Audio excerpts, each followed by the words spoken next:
Huwag ka mag-alala. Gagawin ko ang lahat para matulungan ka. Basta, ka na umalis. Ginawa pa rin talaga niya. Umalis pa rin siya ulit. Tito Bayan, ang mura naman ito. Siyempre, mura ko talaga yan. Siyempre, galing yan sa farm ko eh. Ah? Ako rin nagtanim yan. Balik ko kayo ah. Salamat ha. Tara na, kuha na tayo. Iyo. Talaga? Marunong ka na magtanim? Eh, mukha kang rich kid. Maya. Bakit ka nandito? Nakatira lang ako sa area at napansin ko tong truck. Sa'yo pala. Ah, oo. Saan? Sa similay, di ko naisip na ikaw ay magiging aking. Hindi kita ang hinalap. Sorry Natrauma kasi ako eh. Di ko na rin inusisa kung ano nangyari sa'yo. Takot kasi ako sa'yo eh. Hindi mo na kailangan matakot. Na-dispatch ako naman na si Mr. Gabig. Ting. Ano?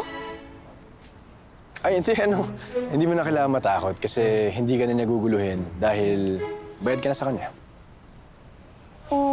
Oo nga. Kaya nga kita hinanap. Kasi gusto ko malaman, paano mo ginawa? Ayun, binenta ko yung lupa na pinamana sa akin ni nanay at tatay. Binayaran ko si Mr. Kabigting. Tapos, bumili ako ng isang lote. As in, lote lang talaga. Maliit lang. Nagtanim ako doon ng gulay. Tapos, ayan, binibenta ko na ngayon. Ang galing. Ikaw, gusto ka na? Ito. Bayad na lahat ng utang ko.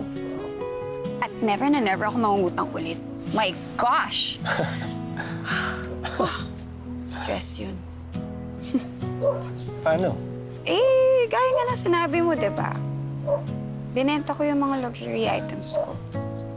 Kasi nga naman, aanhin ko yung healed inner child ko kung yung adult life ko naman is sabog-sabog, di ba? So, yan. Salamat, ha? Maraming salamat sa tulong mo.